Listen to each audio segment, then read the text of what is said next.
Hello mga kamamis, magluluto tayo ngayon ng KBL, Ilonggo dish, Kadyos Baboy Langka. So since wala tayo ng langka, tatawagin natin tong KBL, Kadyos Baboy with Love. So nagsimula tayo magpakulo ng ating kadyos.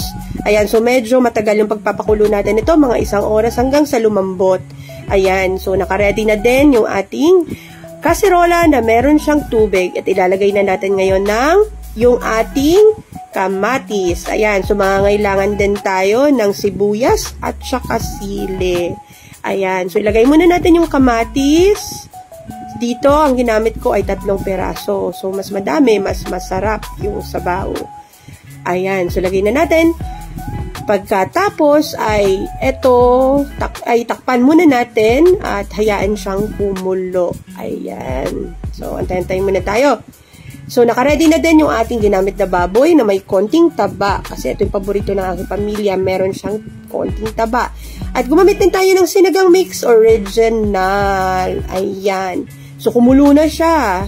Yung ating tubig na may kamatis. Ilalagay na natin ngayon yung ating baboy. Nilagyan natin ng konting asin. Ayan. So, dahan-dahan lang kasi masyadong mainit yung kumukulong tubig. Ayan. So, mahirap pala, no? Pag ikaw ay nagvi-video at ikaw din yung kumakamay ng niluluto. Ayan. Pero, enjoy naman. So, lagay na natin lahat. At pagkatapos ay takpan natin ulit.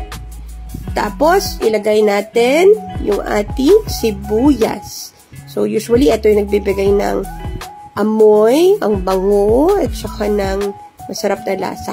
Pantimpla yung ating sibuyas.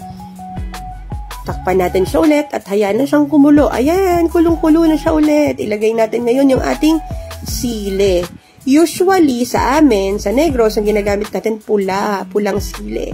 Pero dito, madalang ka lang makakita ng pulang sili, kaya siling pangsigang or green chili yung ginamit natin dito. So, takpan natin siya ulit at magantay tayo kumulo. At ngayon, ilalagay natin yung star of our dish, which is yung kadyos na pinalambot na. So, usually, purplish black yung kulay ng ating kadyos. So, yun talaga, usually yung kulay niya. Yan. So, ayan natin siya kumulo ulit at ilagay na natin ngayon yung sinigang mix. So, usually, yung ginagamit natin dito, no, as Ilonggo dish is supposed to be batuan, pero since wala tayong batuan, gamit natin sinigang mix at nilagyan natin ng asin na pangtimpla ng ating sabaw. Ayan. So, yun. Antay lang natin siya. Kumulo ulit, no? Konting stir. At, ayan na!